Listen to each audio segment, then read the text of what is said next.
Ninth round in the Divine Will. The Incarnation of the Eternal Word. By Luisa Piccarreta, the little daughter of the Divine Will. My Sovereign Mother, I don't want to be without you, as I am incapable of doing anything on my own. May you unite all of your divine acts with mine, whereby they may become one, and we may together implore God to hasten on earth the kingdom of His divine will.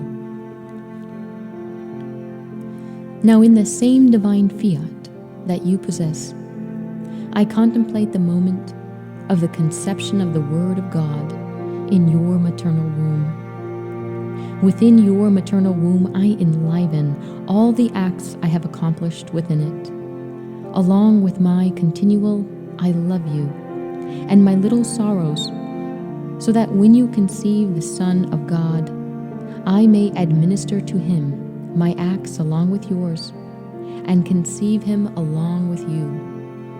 And by virtue of his great love that caused him to descend from heaven into the small prison of your womb, I entreat him to hasten on earth the kingdom of the divine will.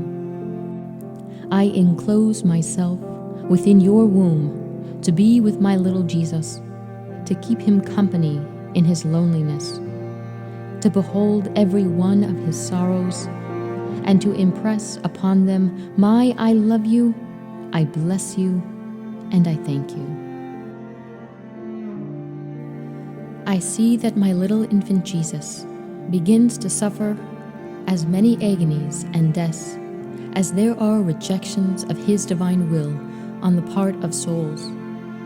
Through such rejections, souls deprive Jesus of the life his will seeks to impart for them, whereby it undergoes a death.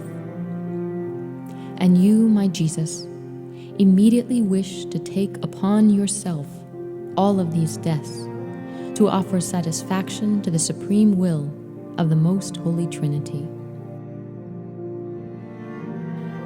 O Jesus, you are now in the act of undergoing death. My heart is crushed in seeing you so small and in such agony. So, my tender little child, I desire to offer you your divine fiat for as many lives as there are souls that choose to reject it. I desire to give death to my human will for as many times as there are souls who live according to their human will.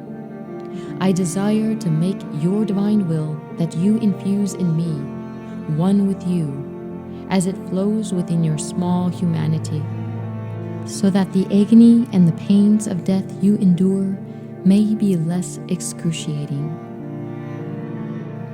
And with your own divine will, I entreat you, may the life of your divine fiat flow within all souls.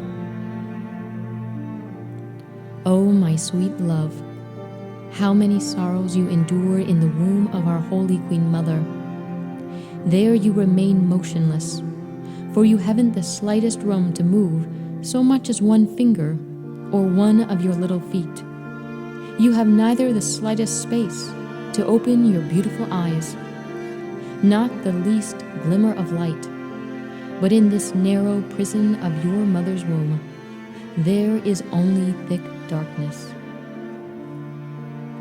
Ah, all this makes me understand the many sorrows you endure, how souls have reduced your adorable will to inoperability, how souls who choose to turn a blind eye to your will neither comprehend nor understand it, how souls who choose to operate without your will operate in thick darkness.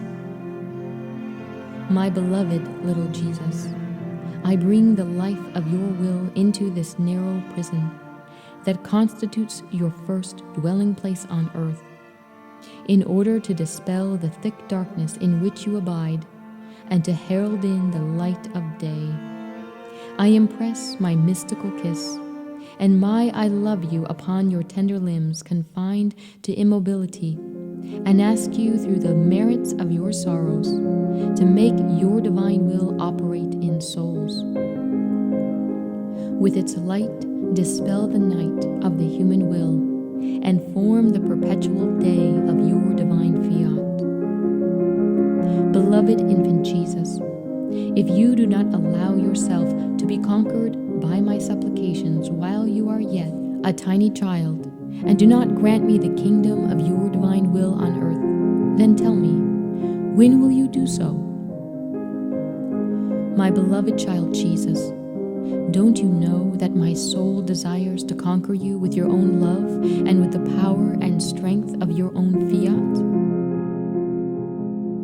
To attain my goal, I call to my aid all the acts of your divine will and surround you with them as a formidable army arrayed in battle to conquer you in love. I call on the sky with its myriads of stars and surround you with them. I call on the sun with the power of its light and heat. I call on the wind with its vehement force. I call on the sea with its roaring waves. In a word, I call on all creation. I unite myself with all the elements, and empowering them with my voice, I impress upon them my I love you, to obtain from you on everyone's behalf the kingdom of your divine fiat. My tender infant Jesus, do you not see the expressions of my love that I have prepared for you upon exiting your mother's womb? I long to see you open your eyes to this world, to find yourself surrounded with the multitude of your own works, and speaking with my voice as they say to you, I love you, I love you, I love you. I bless you, I thank you, and I adore you. With all of these works, I wish to impress my I love you along with my first kiss upon your trembling infant lips when you emerged from your heavenly mother's womb and took refuge in her arms. As you emerge from her womb, your heavenly mother presses you to her bosom, kisses you, keeps you warm, nourishes you with her milk, and wipes away your tears. In my loneliness, I too desire to place myself in your mother's arms and infuse my kiss within the kiss she offers you. I make my I love you flow within her milk in such a way that as she nourishes you with her milk, I nourish you with my love. In a word, everything our mother does for you, I too wish to do for you. Do you see my beloved infant Jesus? I am not alone, but am accompanied by all creation, the sun to warm you, and all things you created to dry your tears. So I unite myself to you as you cry and sob, because you do not feel loved. With my I love you, I sing you a lullaby to help you sleep.